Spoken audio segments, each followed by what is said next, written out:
오늘 아침에 일어나서 냉장고 문을 여셨을 때 혹시 한숨부터 나오진 않으셨나요? 반찬통 몇 개가 덩그러니 놓여 있고 우유 한 팩, 김치통 하나. 마트에 가고 싶은데 지갑 사정을 생각하면 발걸음이 무거워지는 그런 아침 말입니다. 그러다 문득 옆집 아주머니 생각이 나요. 어제 엘리베이터에서 마주쳤을 때 그분이 들고 있던 백화점 쇼핑백, 새로 산 듯한 깔끔한 외투, 그리고 밝은 표정. 아이고, 며느리가 사준 거예요 하시던 그 말이 가슴 한편을 쿡 찌르지 않으셨나요? 집에 돌아와 거울 앞에 서면 낡은 옷을 입은 자신의 모습이 초라하게 느껴지고 나는 왜 이렇게 사는 걸까 하는 생각에 목이 메어오르는 거예요. 밤이 되어 잠자리에 누우면 천장만 멍하니 바라보게 되죠. 평생 성실하게 살았는데 남 해코지한 적도 없고 거짓말도 안 하고 살았는데 왜 나만 이렇게 힘들게 사는지 모르겠다는 생각이 밀려옵니다. 이런 마음 드시죠? 그 기분 정말 잘 알아요. 남들은 다 여유 있게 사는 것 같은데 나만 뒤처진 것 같고 자식들 앞에서도 당당하지 못하고 친구 모임에 나가도 움츠러들게 되는 그 마음. 이게 다 내 팔자야 하고 체념하려 해도 가슴 한편이 답답하고 전생에 무슨 죄를 지었길래 하는 생각에 스스로를 자책하게 되는 거예요. 혹시 절에 가서 기도를 해도 소용없는 것 같고 복권을 사봐도 당첨되는 건 남의 일 같고 그저 하루하루 근근히 살아가는 게 전부인 것 같은 날들. 그런데 말입니다. 부처님께서 이런 말씀을 하셨어요. 가난과 부유함은 씨앗이 다를 뿐이지 그 사람의 가치가 다른 것은 아니다. 이 말씀이 오늘 여러분의 가슴에 작은 위로가 되었으면 합니다. 오늘 이 시간에는 여러분께 꼭 전하고 싶은 이야기가 있어요. 가난하게 살아온 게 결코 죄가 아니라는 것. 그리고 지금 이 순간에도 여러분 안에는 무한한 가치와 존엄이 있다는 것을 말씀드리고 싶습니다. 끝까지 들으시면 왜 부처님께서 가난한 사람을 더 귀하게 여기셨는지, 그리고 물질적 풍요보다 더 중요한 것이 무엇인지 깨닫게 되실 거예요. 통장 잔고가 적다고 해서, 자식들에게 물려줄 재산이 없다고 해서, 여행 한번 못 가본다고 해서 여러분의 삶이 실패한 게 아닙니다. 오히려 그 가난 속에서 배운 것들, 견뎌낸 시간들, 그리고 여전히 꺾이지 않은 여러분의 마음이야말로 진짜 보물이라는 걸 오늘 함께 발견하게 되실 겁니다. 그런데 우리가 가장 먼저 알아야 할 것이 있어요. 왜 우리는 가난을 이렇게 부끄러워하게 되었을까요? 어렸을 때부터 주변에서 들었던 말들을 떠올려 보세요. 공부 안 하면 거지 된다. 돈 없으면 무시당한다. 가난하면 자식도 불효자 된다. 이런 말들이 우리 마음속에 깊이 박혀서 가난을 곧 실패로, 부끄러움으로, 심지어는 죄로까지 여기게 만든 거예요.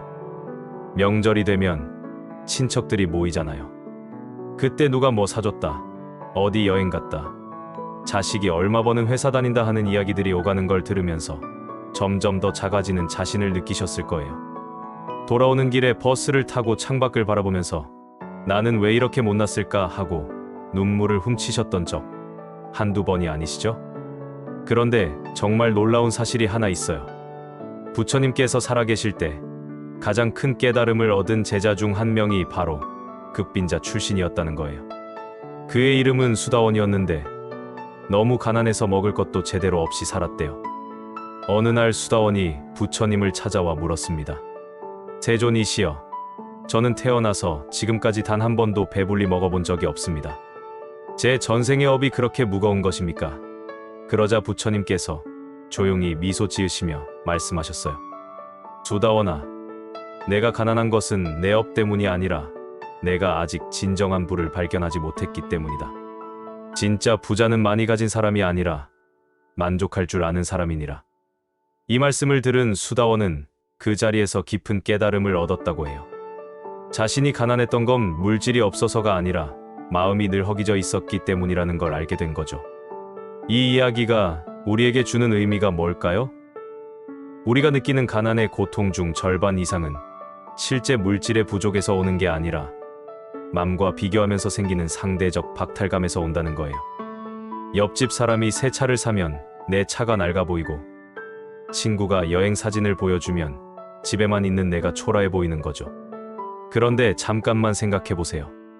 지금 이 순간 여러분이 숨 쉬고 있다는 것, 아침에 눈을 뜰 수 있다는 것, 따뜻한 물로 세수할 수 있다는 것, 이런 것들도 사실은 엄청난 복이에요. 세상 어딘가에는 오늘 물 한 모금 마시지 못하고 죽어가는 사람들도 있고, 병원 침대에 누워 내일을 기약할 수 없는 사람들도 있어요. 그들이 보기에 지금 여러분은 이미 충분히 부자인 거예요. 그렇다면 우리는 어떻게 이 가난에 대한 부끄러움에서 벗어날 수 있을까요? 첫 번째로 해야 할 일은 스스로를 용서하는 거예요. 내가 게을러서 가난한 게 아니야. 내가 무능해서 이렇게 사는 게 아니야. 이렇게 자신에게 말해주는 겁니다. 매일 아침 거울을 보면서 나는 지금 이대로도 충분히 귀한 사람이야 하고 말해보세요. 처음엔 어색하고 거짓말 같겠지만 계속 반복하다 보면 정말로 그 말이 가슴에 스며들기 시작해요. 두 번째는 남과 비교하는 습관을 끊는 거예요. SNS를 보다가 남들의 풍족한 생활을 보면 마음이 흔들리잖아요. 그럴 때는 과감하게 핸드폰을 내려놓고 창밖을 보세요. 하늘은 여전히 파랗고 바람은 공짜로 불어오고 새들은 돈 없이도 노래하잖아요. 자연은 우리에게 늘 평등하게 주어져 있어요. 세 번째는 작은 것에 감사하는 연습을 하는 거예요. 오늘 밥 한 끼 먹을 수 있어서 감사하다. 아픈 데 없이 걸을 수 있어서 감사하다. 이렇게 작은 것부터 감사하다 보면 마음이 점점 풍요로워져요. 여기서 한 분의 이야기를 들려드릴게요. 경상도의 작은 시골 마을에 사시는 김순덕 할머니 이야기예요. 올해 74살이신 할머니는 평생을 가난하게 사셨어요. 젊었을 때는 남편과 함께 농사를 지었는데 빚에 쪼들려 땅도 다 팔고 결국 남편마저 병으로 일찍 세상을 떠나셨대요. 자식 둘을 키우느라 온갖 일을 다 하셨지만 늘 돈이 모자랐고 그렇게 60년을 살아오셨어요. 몇 년 전 할머니는 무릎이 너무 아파서 동네 작은 절에 갔대요. 통증이 심해서 병원에 가야 하는데 돈이 없어서 그냥 절에 가서 기도나 하려고 하신 거죠. 그날 스님께서 할머니를 보시더니 보살님, 무슨 일 있으세요? 하고 물으셨대요. 할머니는 그 말에 그만 눈물이 터져버렸어요. 스님, 저는 왜 이렇게 못 사는 걸까요? 평생 성실하게 살았는데 가진 게 하나도 없어요. 자식들 앞에서도 당당하지 못하고 아프면 병원비 걱정부터 하고 이게 무슨 인생입니까? 할머니는 한참을 우셨대요. 스님께서 할머니의 손을 잡으시고는 이렇게 말씀하셨어요. 보살님, 손 한번 펴보세요. 할머니가 손을 펴니 굵은 손마디와 굳은 살이 가득했어요. 이 손을 보세요. 이 손은 두 자식을 키웠고 무수한 밥을 지었고 누군가를 어루만져 줬어요. 이 손이 만들어낸 가치를 돈으로 환산하면 얼마겠습니까? 보살님은 가난한 게 아니라 이미 엄청난 부를 세상에 나눠주신 거예요. 다만 그걸 돈으로 받지 못했을 뿐이죠. 스님의 말씀을 듣는 순간 할머니의 가슴이 뜨거워졌대요. 그렇구나. 나는 가난한 게 아니었구나 하는 생각이 들면서 평생 짊어지고 있던 무거운 짐이 한순간에 내려놓아지는 것 같았대요. 그날 이후 할머니는 달라지셨어요. 여전히 통장 잔고는 적지만 마음만큼은 부자가 되신 거죠. 이제는 동네 독거노인들 밥 해드리는 봉사도 하시고 누가 힘들어하면 괜찮아요. 다 지나가요 하고 위로해주시는 분이 되셨대요. 할머니 이야기를 들으면서 혹시 이런 생각 드시나요?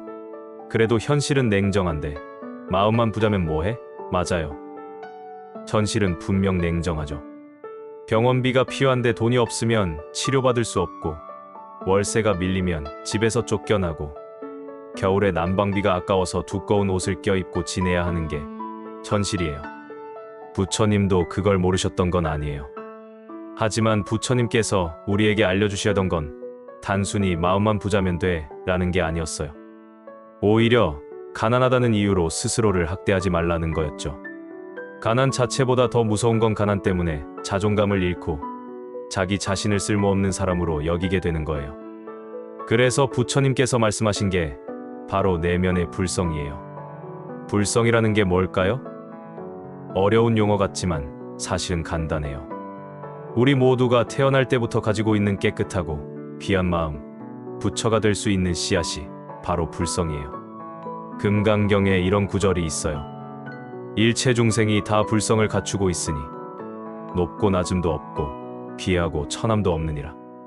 이 말은 재벌이든 노숙자든 대통령이든 청소부든 모든 사람이 똑같은 가치를 가지고 태어났다는 뜻이에요. 다만 우리가 그걸 모르고 살 뿐이죠.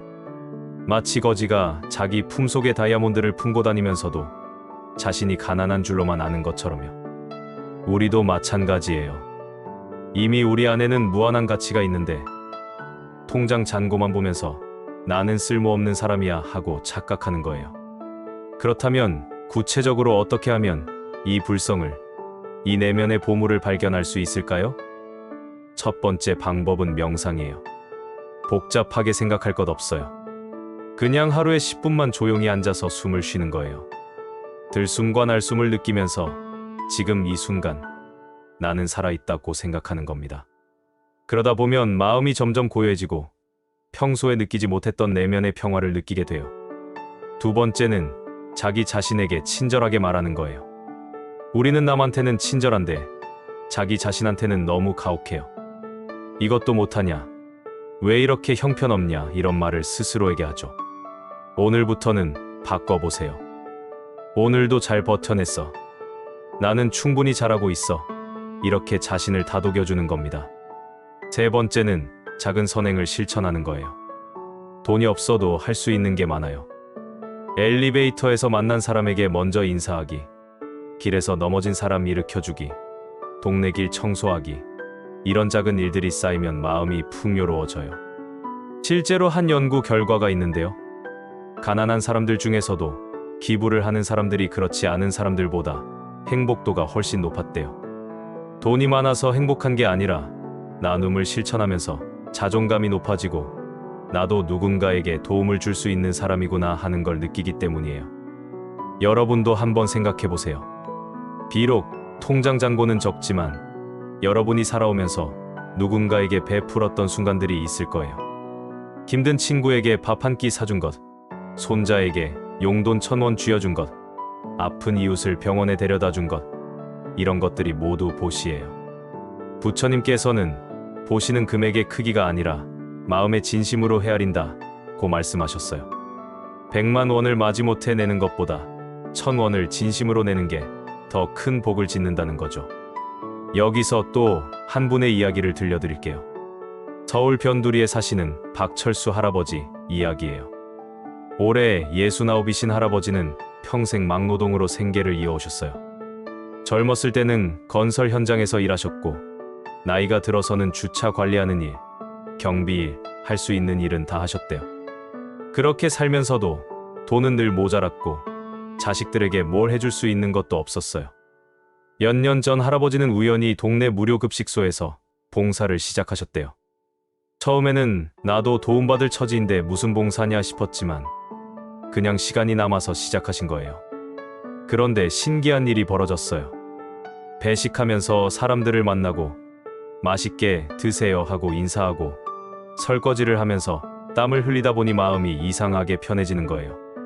평생 나는 가진 게 없는 사람이야 하고 살았는데 봉사를 하면서 나도 누군가에게 필요한 사람이구나 하는 걸 느끼신 거죠. 할아버지는 이제 일주일에 3번씩 그 급식소에 가신대요. 가실 때마다 오늘도 내가 할 수 있는 일이 있다는 생각에 발걸음이 가벼워진대요. 그러던 어느 날 급식소에 오시는 한 할머니가 할아버지에게 이렇게 말씀하셨대요. 할아버지 손이 참 따뜻해요. 배식 받을 때마다 마음이 편안해져요. 그 말을 듣는 순간 할아버지는 눈시울이 뜨거워지셨대요. 평생 돈이 없어서, 가진 게 없어서 주눅 들고 살았는데 이렇게 내 작은 행동 하나가 누군가에게 위로가 될 수 있다는 게 믿기지 않으셨던 거예요. 그날 집에 돌아와서 할아버지는 한참을 울으셨대요. 그런데 그게 슬픔의 눈물이 아니라 기쁨의 눈물이었어요. 아, 내 인생이 헛된 게 아니었구나 하는 깨달음이 온 거죠. 지금도 할아버지는 여전히 가난하세요. 좁은 원룸에서 혼자 사시고 연금도 얼마 안 되고 자식들이 도와주는 것도 거의 없어요. 하지만 할아버지의 얼굴에는 평화가 있어요. 나는 비록 가난하지만 내 삶은 의미 있는 삶이야 하는 확신이 있는 거죠. 이 이야기가 우리에게 주는 교훈이 뭘까요? 우리의 가치는 통장 잔고로 결정되는 게 아니라는 거예요. 우리가 누군가에게 베푼 친절, 나눈 미소, 건넨 따뜻한 말 한마디, 이런 것들이 쌓여서 우리의 진짜 재산이 되는 거예요. 부처님께서도 이런 말씀을 하셨어요. 세상의 재물은 도둑이 훔쳐갈 수 있고, 불이 나면 타버리고, 홍수가 나면 떠내려가지만 선업은 절대 사라지지 않는다. 이게 무슨 뜻이냐면 우리가 착하게 산 것, 남을 도운 것, 선한 마음을 가진 것, 이런 것들은 영원히 우리의 것이 되어서 다음 생에도 우리를 따라간다는 거예요. 그러니까 지금 돈이 없다고 해서 절망할 필요가 없어요. 오히려 지금 이 순간 착한 일을 하나씩 쌓아가는 게 진짜 저축이에요. 그런데 여기서 한 가지 의문이 드실 수 있어요. 그렇다면 부자들은 전생에 착한 일을 많이 해서 부자가 된 건가요? 그럼 가난한 나는 전생에 나쁜 짓을 한 건가요? 이런 생각 때문에 마음이 무거워지시는 분들이 많으세요. 여기서 부처님의 업보 사상을 제대로 이해할 필요가 있어요. 업보라는 건 단순히 착한 일하면 복 받고 나쁜 일하면 벌 받는다, 이렇게 간단한 게 아니에요. 업보는 훨씬 복잡하고 미묘해요. 때로는 전생의 업이 영향을 주기도 하지만 이번 생에서 어떤 선택을 하느냐에 따라 얼마든지 바뀔 수 있어요. 그리고 가장 중요한 건 가난 자체가 나쁜 업보의 결과라고 단정 지을 수 없다는 거예요. 증이라 함경에 이런 이야기가 나와요. 부처님의 제자 중에 마하가섭이라는 분이 계셨는데 이분은 원래 엄청난 부자 집안 출신이었어요. 금은보화가 넘쳐나고 하인만 수백 명이었대요. 그런데 이분은 모든 걸 버리고 출가해서 가장 엄격한 수행 생활을 하셨어요. 낡은 옷을 끼워 입고 하루 한 끼만 드시고 동굴에서 주무시면서요. 어느 날 부처님께서 마하가섭에게 물으셨어요. 가섭아, 너는 부유하게 살 수도 있었는데 왜 이렇게 가난하게 사느냐? 그러자 마하가섭이 대답했어요. 세존이시여, 제가 부자로 살 때는 매일 불안했습니다. 재산을 지켜야 한다는 걱정, 더 많이 가져야 한다는 욕심, 도둑이 올까 하는 두려움, 이런 것들이 저를 괴롭혔습니다. 하지만 지금 이렇게 가진 게 없이 살아보니 마음이 이렇게 평화로울 수가 없습니다. 가난이 저에게는 자유였습니다. 부처님께서 미소 지으시며 말씀하셨어요. 그렇다, 가섭아. 가난과 부유함은 겉모습일 뿐이다. 진정한 부는 마음의 자유에 있느니라. 이 이야기가 우리에게 주는 메시지는 분명해요. 가난 자체는 축복도 저주도 아니에요. 그저 우리가 살아가는 조건 중 하나일 뿐이죠. 중요한 건 그 조건 속에서 우리가 어떤 마음으로 사느냐예요. 어떤 사람은 돈이 많아도 불행하고 어떤 사람은 돈이 없어도 행복해요. 그 차이를 만드는 게 바로 마음이에요. 우리가 가난을 수치로 여기고 스스로를 비하하면 가난은 정말 고통이 되어요. 하지만 가난을 수행의 기회로 마음을 단련하는 과정으로 받아들이면 가난은 오히려 축복이 될 수 있어요. 물론 이게 쉬운 일은 아니에요. 머리로는 이해가 되어도 가슴으로 받아들이기는 어렵죠. 그래서 우리는 매일 연습해야 해요. 그렇다면 구체적으로 어떻게 연습할 수 있을까요? 첫 번째 방법은 감사 일기 쓰기예요. 매일 밤 자기 전에 노트 한 장을 펴놓고 오늘 감사했던 일 3가지를 적는 거예요. 오늘 아침 따뜻한 국을 먹을 수 있어서 감사합니다. 버스 기사님이 웃어줘서 감사합니다. 비가 오지 않아서 감사합니다. 이런 식으로요. 처음에는 감사할 게 뭐가 있어? 싶겠지만 계속하다 보면 하루 중에 감사할 일이 이렇게 많았다는 걸 알게 돼요. 이렇게 한 달만 해보세요. 세상을 보는 눈이 달라질 거예요. 두 번째는 비교하지 않기 연습이에요. 남의 집 차를 보고 부러워하지 말고 남의 옷을 보고 초라해하지 마세요. 대신 내가 가진 것에 집중하는 거예요. 나는 비록 차는 없지만 걸어서 운동도 되고 좋네. 옷은 낡았지만 따뜻하고 편하네. 이렇게 긍정적으로 생각하는 연습을 하는 거죠. 세 번째는 작은 베풀 실천하기예요. 돈이 없어도 할 수 있는 베풀미 정말 많아요. 동네 청소하기, 혼자 사는 이웃에게 반찬 나눠주기, 젊은 사람에게 자리 양보하기, 길 잃은 사람에게 길 알려주기, 이런 작은 일들이 모두 보시예요. 실제로 이런 분이 계셨어요. 대구에 사시는 이영자 할머니인데 올해 72살이세요. 할머니는 남편이 일찍 돌아가시고 혼자 폐지를 주우며 생활하세요. 하루 종일 리어카 끌고 다니면서 폐지를 모으면 1만 원 정도 버시는데 그걸로 근근히 살아가세요. 그런데 할머니에게는 특별한 습관이 하나 있어요. 매달 폐지 줍는 돈에서 1만 원을 따로 빼놓으셨다가 동네 불우이웃 돕기 성금함에 넣으시는 거예요. 주변 사람들이 할머니, 그 돈이면 할머니가 약 사드시거나 맛있는 거 드셔야죠 하고 말렸지만 할머니는 고개를 저으시며 이렇게 말씀하셨대요. 나보다 더 힘든 사람이 어딘가에 있을 거 아니에요. 내가 비록 가난하지만 그래도 나는 2다리로 걸어 다닐 수 있고 폐지라도 주울 수 있잖아요. 세상에는 그것조차 못하는 사람이 있을 텐데 내가 조금이라도 도와줘야죠. 어느 날 동네 반장님이 할머니를 찾아왔어요. 할머니가 그동안 넣으신 성금이 100만 원이 넘었어요. 정말 감사합니다. 할머니는 그제야 깜짝 놀라셨대요. 한 달에 1만 원씩 8년을 넣다 보니 100만 원이 모인 거예요. 반장님이 할머니, 이 돈으로 할머니한테 필요한 거라도 사드리면 안 될까요? 하고 물었지만 할머니는 웃으시며 거절하셨대요. 아니에요. 이 돈은 진짜 힘든 사람들 도와주는 데 쓰세요. 나는 이미 충분히 많이 받았어요.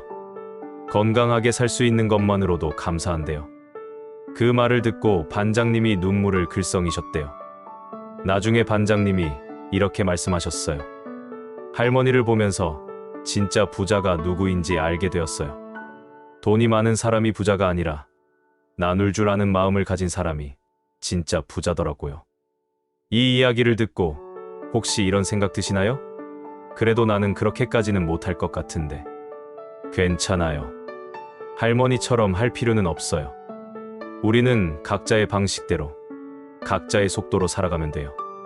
중요한 건 마음이에요. 비록 돈은 없지만 나도 누군가에게 도움이 되고 싶다는 마음을 가지는 것, 그것만으로도 이미 보시를 실천하는 거예요.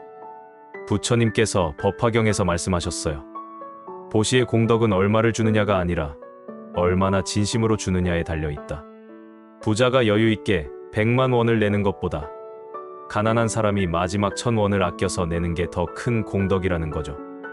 왜냐하면 그 1000원에는 진심이 담겨있고 희생이 담겨있고 사랑이 담겨 있으니까요. 그런데 여기서 또 하나 중요한 걸 말씀드려야 할 것 같아요. 우리가 가난을 받아들이고 마음의 평화를 찾는다고 해서 현실적인 노력을 포기하라는 건 아니에요. 아, 가난해도 괜찮아. 그냥 이렇게 살면 돼 하고 체념하는 게 아니라 나는 지금 가난하지만 부끄러워할 필요는 없어. 그리고 조금씩 나아지기 위해 노력할 거야. 이렇게 생각하는 거죠. 부처님께서도 게으름을 경계하셨어요. 어느 날 부처님께서 길을 가시다가 길가에 누워있는 한 젊은이를 보셨어요. 햇빛이 따뜻해서 그냥 누워서 낮잠을 자고 있었던 거예요. 부처님께서 그 젊은이를 깨우시며 물으셨어요. 젊은이여, 왜 이렇게 게으르게 사느냐? 젊은이가 대답했어요. 세존이시여, 저는 가난해서 할 일이 없습니다. 그냥 이렇게 사는 게 제 팔자인가 봅니다. 부처님께서 엄하게 말씀하셨어요. 어리석은 사람이로다. 가난은 핑계가 될 수 없다. 내가 지금 이 순간에도 할 수 있는 일이 얼마나 많은지 아느냐? 물을 길어다 주는 것, 땔감을 모으는 것, 길을 청소하는 것, 이런 작은 일부터 시작하라. 그렇게 하다 보면 누군가가 너를 알아보고 더 큰 일을 맡길 것이다. 이 이야기가 우리에게 주는 교훈이 뭘까요? 가난을 받아들인다는 건 체념이 아니라 현실을 직시하는 거예요. 나는 지금 가난해. 하지만 이게 끝이 아니야 하고 생각하는 거죠. 그리고 할 수 있는 일부터 하나씩 하는 거예요. 오늘 집안 청소하기, 내일은 동네 산책하면서 쓰레기 줍기, 모레는 이웃에게 인사하기, 이렇게 작은 일부터 시작하는 거예요. 그러다 보면 어느새 마음이 바뀌어 있고, 마음이 바뀌면 행동이 바뀌고, 행동이 바뀌면 인생도 조금씩 바뀌어요. 물론 갑자기 부자가 되진 않아요. 하지만 적어도 가난 때문에 자신을 미워하는 일은 없어질 거예요. 그리고 한 가지 더 말씀드리고 싶은 게 있어요. 우리가 가난하다는 이유로 자식들에게 미안해할 필요가 없다는 거예요. 많은 어르신들이 자식들 앞에서 죄인처럼 행동하세요. 미안하다.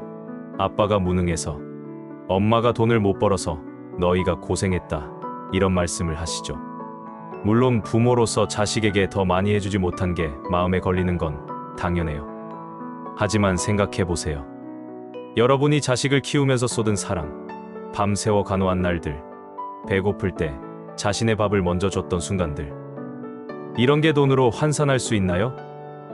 자식이 정말 좋은 부모를 만난 건 재산이 많아서가 아니라 사랑을 받았기 때문이에요. 금강경에 이런 구절이 있어요. 부모의 은혜는 하늘과 땅만큼 크고 바다처럼 깊으니 이를 갚으려 해도 다 갚을 수 없느니라. 부모가 자식에게 준 것은 단순히 물질이 아니라 생명이고 사랑이고 시간이에요. 그러니 재산을 못 물려준다고 해서 죄책감을 가질 필요가 없어요. 부산에 사시는 한 할머니 이야기를 들려드릴게요. 김말순 할머니는 올해 70살이신데 평생 시장에서 채소 장사를 하셨어요. 비 오나 눈 오나 새벽 4시에 일어나 시장에 가서 하루 종일 서 계셨어요. 그렇게 벌어서 자식 셋을 키우셨는데 다들 대학도 못 보내고 고등학교만 졸업시켰어요. 재산도 별로 없고 자식들한테 해준 게 없다고 늘 마음 아파하셨대요. 몇 년 전 할머니 생신날 자식 셋이 모였어요. 그런데 큰아들이 편지 한 통을 꺼내서 읽기 시작했어요.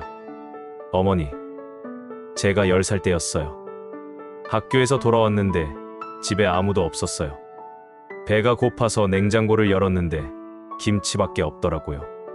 그때 어머니가 시장에서 돌아오셨는데 제 얼굴을 보시더니 황급히 밥을 지으셨어요. 그런데 나중에 알았어요. 그날 어머니는 점심을 안 드신 거였어요. 저한테 먹일 쌀이 부족할까봐 당신은 굶으신 거죠. 큰아들이 울먹이며 말을 이었어요. 어머니, 저는 어머니가 저한테 못 해주신 게 뭔지 모르겠어요. 대학은 못 보냈지만 정직하게 사는 법을 가르쳐 주셨고 돈은 없었지만 사랑은 넘쳐났어요. 제가 지금 이렇게 바르게 살 수 있는 건 어머니 덕분이에요. 그 말을 듣고 할머니는 한참을 우셨대요. 평생 미안하다고만 생각했는데 자식들은 전혀 그렇게 생각하지 않았던 거예요. 둘째 딸도 말했어요. 엄마, 우리 친구들은 부모가 바빠서 혼자 밥 먹고 자랐는데 우리는 엄마가 항상 집에 계셨잖아요.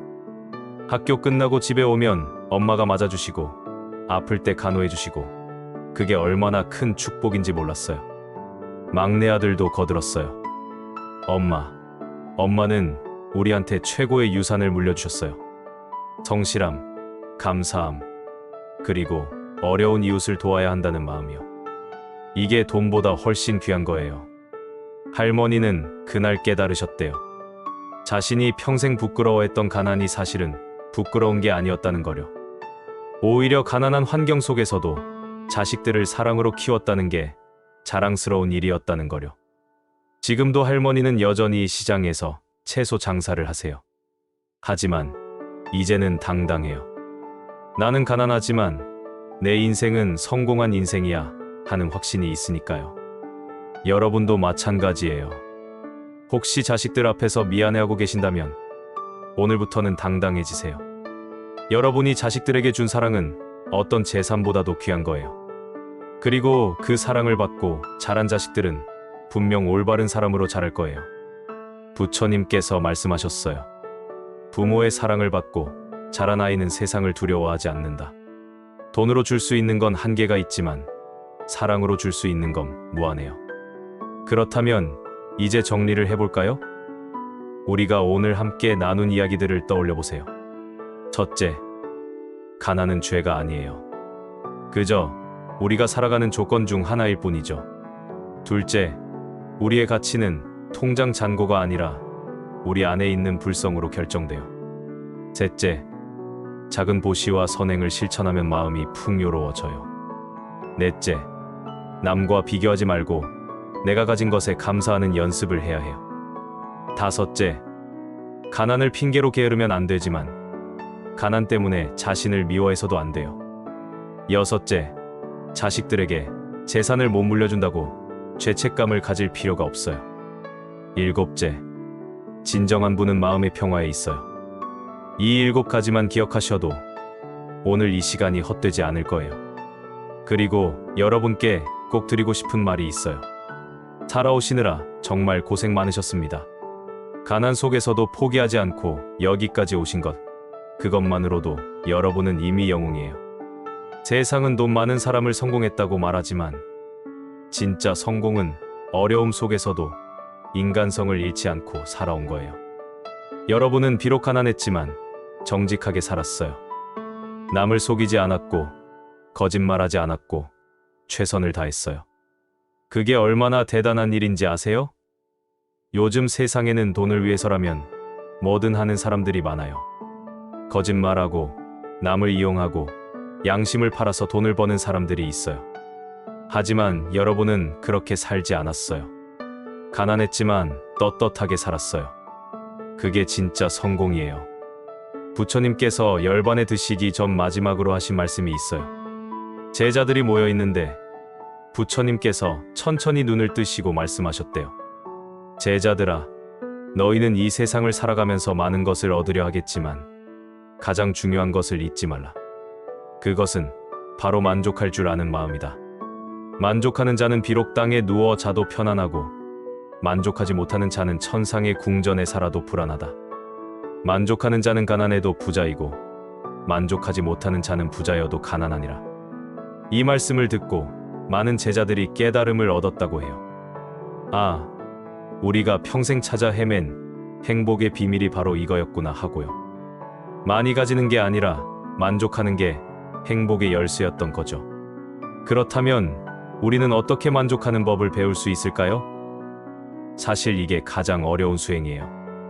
우리 주변에는 늘 비교할 대상이 있고 광고는 끊임없이 이것도 사야 해, 저것도 필요해 하고 부추기고 SNS를 보면 남들은 다 행복해 보이니까요. 하지만 여기서 한 가지 명심해야 할 게 있어요. 남들이 보여주는 건 그들의 일부일 뿐이라는 거예요. 여행 사진 뒤에는 힘들었던 순간도 있고 맛있는 음식 사진 뒤에는 고민도 있고 웃는 얼굴 뒤에는 눈물도 있어요. 그러니 남의 겉모습만 보고 부러워하지 마세요. 대신 내 삶을 돌아보세요. 나는 지금 무엇을 가지고 있나? 건강한 몸, 생각할 수 있는 정신, 사랑하는 가족, 친구, 이웃, 이런 것들이 모두 내 재산이에요. 매일 아침 일어나서 이렇게 말해보세요. 오늘도 눈을 뜰 수 있어서 감사합니다. 숨 쉴 수 있어서 감사합니다. 걸을 수 있어서 감사합니다.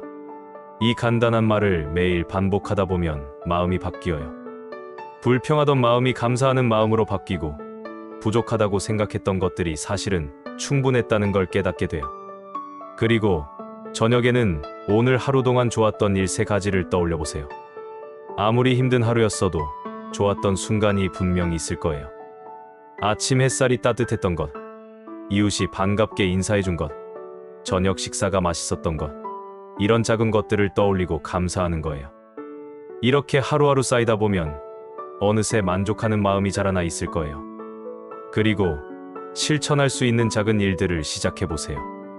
첫째, 하루에 한 번은 자신에게 잘하고 있어, 괜찮아 하고 말해주세요. 우리는 자기 자신에게 너무 가혹해요.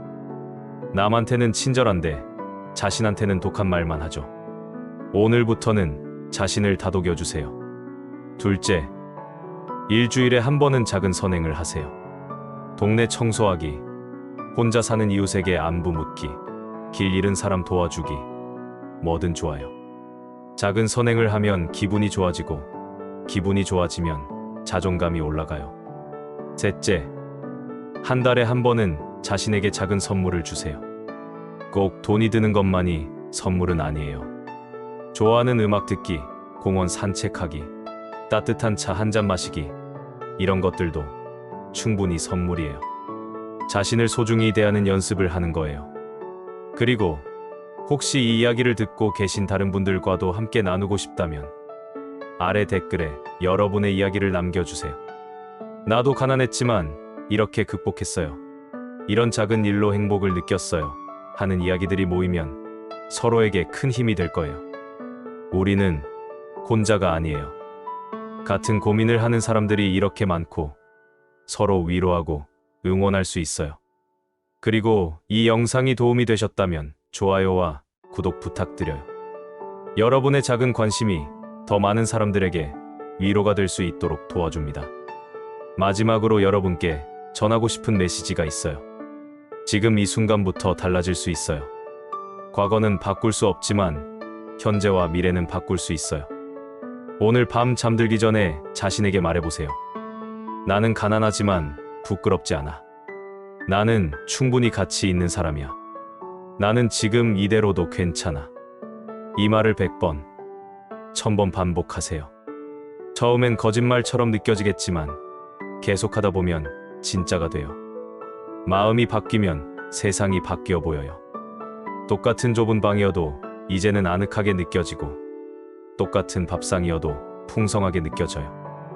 여러분 안에는 이미 무한한 가능성이 있어요. 다만 그걸 발견하지 못했을 뿐이에요. 오늘 이 시간이 그 발견의 시작이 되길 바랍니다. 앞으로의 날들이 여러분께 평화롭길 바랍니다. 가난이 더 이상 수치가 아니라 배움의 기회가 되길, 어려움이 원망이 아니라 성장의 계단이 되길, 외로움이 고통이 아니라 깨달음의 순간이 되길 바랍니다. 여러분은 충분히 잘하고 계세요. 지금까지 살아오신 것만으로도 대단한 거예요. 앞으로도 하루하루 최선을 다하시되 자신을 너무 몰아붙이지는 마세요. 천천히 가도 괜찮아요. 쥐어가도 괜찮아요. 때로는 멈춰 서서 주변을 돌아봐도 괜찮아요. 인생은 경주가 아니라 여행이니까요. 목적지에 빨리 도착하는 게 중요한 게 아니라 가는 길을 즐기는 게 중요해요. 여러분의 인생이라는 여행이 비록 1등석은 아니어도 창밖 풍경을 즐기며 가는 여유로운 여행이 되길 바랍니다. 부처님께서 우리를 지켜보고 계세요. 여러분이 힘들어할 때, 외로워할 때, 포기하고 싶을 때 부처님은 늘 곁에 계세요. 힘내라. 조금만 더 가면 된다. 너는 잘하고 있다 하고 응원하고 계세요. 그러니 너무 힘들어하지 마세요. 여러분은 혼자가 아니에요. 부처님이 함께하고 수많은 보살들이 함께하고 그리고 이 이야기를 듣고 있는 수많은 사람들이 함께해요. 우리는 모두 같은 길을 걷고 있어요. 때로는 넘어지고 때로는 헤매지만 그래도 계속 걸어가고 있어요. 그러니까 서로 손잡고 함께 가요. 혼자 가면 빠를 수 있지만 함께 가면 멀리 갈 수 있어요.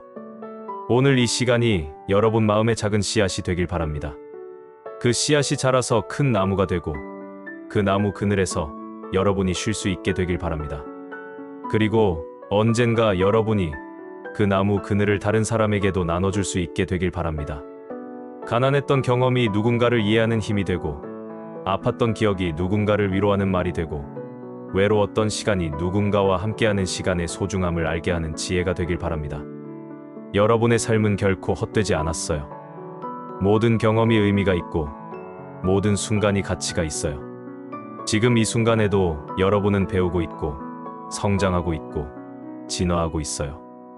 마지막으로 함께 기도하는 마음으로 이 말을 되뇌어 볼까요? 나는 가난하지만 부끄럽지 않습니다.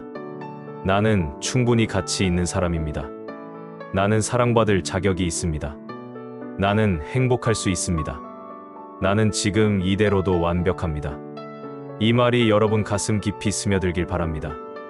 그리고 매일 아침 이 말로 하루를 시작하고 매일 밤 이 말로 하루를 마무리하세요. 그렇게 하다 보면 어느새 여러분의 삶이 달라져 있을 거예요. 통장 잔고는 그대로일지 몰라도 마음은 이미 부자가 되어 있을 거예요. 그리고 그게 진짜 부예요. 여러분 모두 건강하시고 행복하세요. 힘든 순간이 와도 이것도 지나갈 거야 하고 견뎌내세요. 외로운 밤이 와도 내일은 또 다른 날이야 하고 희망을 가지세요. 그리고 가끔은 하늘을 올려다보세요. 그 넓고 푸른 하늘은 우리 모두에게 공평하게 열려 있어요. 부자든 가난한 사람이든 모두에게 똑같은 하늘이 주어져 있어요. 그 하늘 아래서 우리는 모두 평등해요. 그걸 잊지 마세요. 여러분은 이미 충분히 귀한 사람이에요. 나무아미타불 관세음보살.